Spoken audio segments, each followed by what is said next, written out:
Bahan Persekutuan Perempuan Wilayah GKI Pondok Indah mengenal Injil Matius.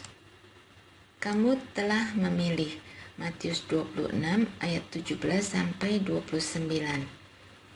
Pada hari pertama dari hari raya roti tidak beragi, datanglah murid-murid Yesus kepadanya dan berkata, "Di mana engkau kehendaki kami mempersiapkan perjamuan Paskah bagimu?"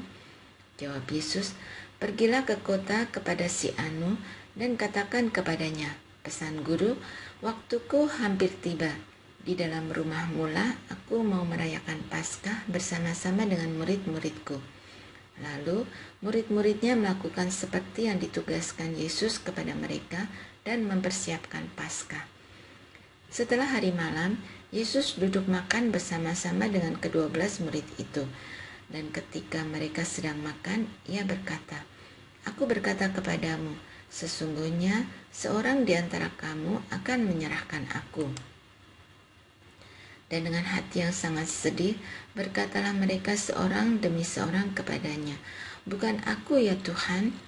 Ia menjawab, "Dia yang bersama-sama dengan aku mencelupkan tangannya ke dalam pinggan ini, dialah yang akan menyerahkan aku.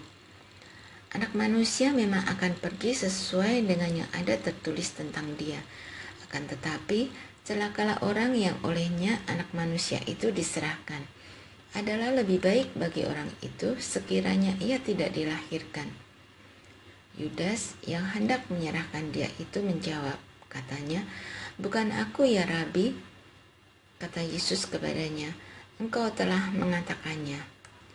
Dan ketika mereka sedang makan, Yesus mengambil roti, mengucap berkat, memecah-mecahkannya, lalu memberikannya kepada murid-muridnya dan berkata, "Ambillah, makanlah, inilah tubuhku."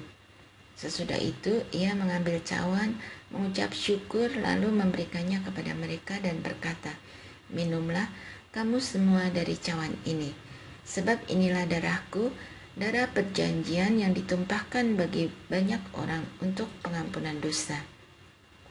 Akan tetapi aku berkata kepadamu, mulai dari sekarang aku tidak akan minum lagi hasil pokok anggur ini sampai pada hari aku meminumnya, yaitu yang baru, bersama-sama dengan kamu dalam kerajaan Bapakku." Kisah Yesus diurapi dilanjutkan dengan perjamuan makan bersama dengan para murid-murid. Peristiwa ini menjadi kesempatan yang dimanfaatkan Yesus untuk menegur dan mempersiapkan para murid akan kematiannya. Saatnya semakin dekat. Dengan jelas Yesus menuturkan bagaimana dia akan mati. Cara yang menyakitkan, namun Yesus tidak mengajak para murid meratapi jalan yang akan dia lalui. Ia mengajak para murid untuk mengambil keputusan yang tepat. Hal ini merajuk pada tindakan pengkhianatan Yudas. Ini saatnya untuk berubah. Ironisnya, ketika hal itu disampaikan Yesus dengan terbuka, Yudas memilih membela diri dan menutup diri. Dialah yang kemudian berkata, "Bukan aku ya Rabi." Yudas menampik kesempatan yang diberikan Yesus untuk mengubah rencananya dan memilih untuk terus melakukannya. Apa yang dilakukan Yesus? Ia tidak mendesak Yudas, tidak juga bersifat frontal kepada Yudas. Apakah karena demikianlah rencana Allah atas Yesus? Saya pikir ada dua hal. Pertama, rencana keselamatan Allah melalui Yesus, apapun caranya pasti akan terjadi. Rencana itu tidak pernah dibatalkan dengan atau tanpa keputusan Yudas. Kedua, Yudas diberi ruang untuk bertobat oleh Yesus dalam percakapan ini. Sesungguhnya Yesus menggugah hati Yudas untuk berpikir ulang terhadap rencananya, namun Yudas menolaknya.